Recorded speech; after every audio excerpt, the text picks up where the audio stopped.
Greetings from Spark. I am Barnabas Tiburcius. I am the mentor of this initiative. You can also subscribe to my YouTube channel, Living Spark.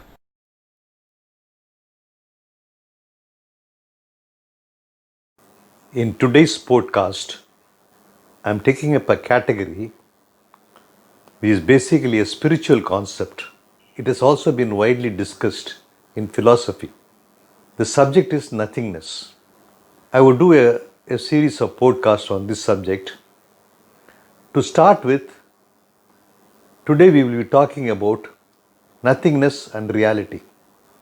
This particular series of podcasts is inspired by a friend of mine in Facebook who asked me this question on what is my take on nothingness.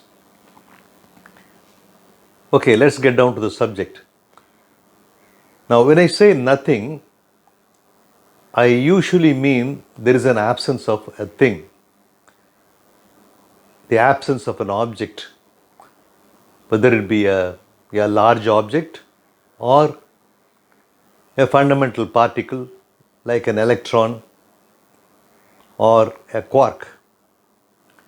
Through whatever observation we are able to assimilate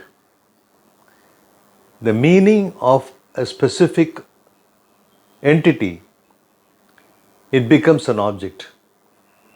The lack of this object is normally termed as nothingness. Hence, the reality of existence and non-existence cannot be divorced. There could be no concept of nothingness without a concept of something being there.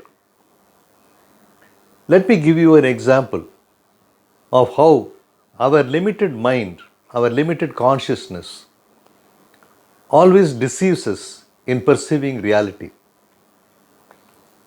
In the early 16th century, the Spanish king decided to invade Peru and conquer it.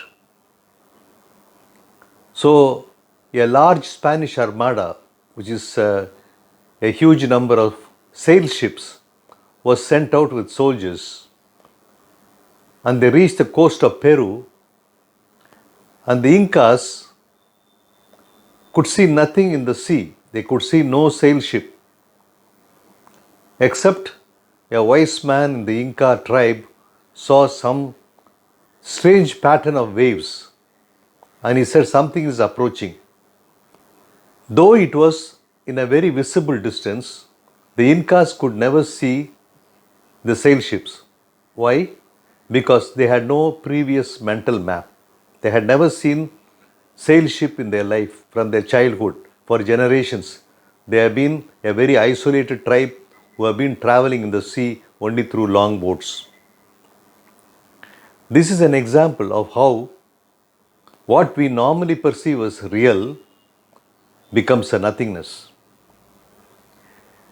The other important dimension of reality is that it definitely requires a frame of reference and a consciousness to exist within that frame so that it can make an observation. There is a famous saying which says, if a tree falls in a forest and there is no one nearby, does it make a sound?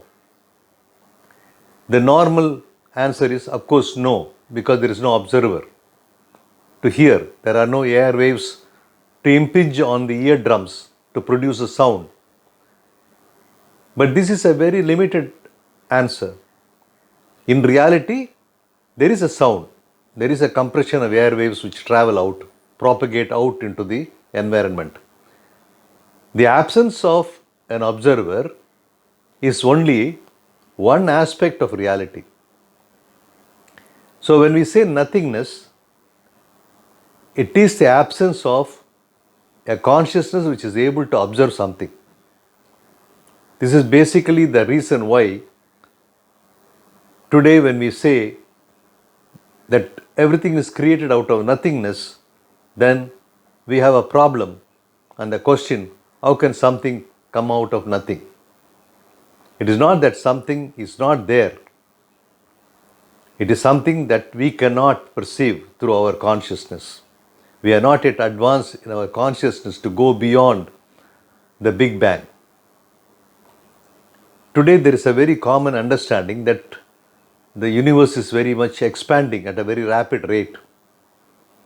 And some philosophers have proposed that actually the universe is not really expanding. It is a human being's perception of the limit of the universe is expanding. We have more advanced instrumentation and hence we are able to see further. And so we are able to use this reasoning, this consciousness to probe further, and as a result, there is a mutual effect of the consciousness being enhanced. This is what happens in reality. So, if you really want to look into what is nothingness, then we need to really go beyond our present consciousness level into a different dimension.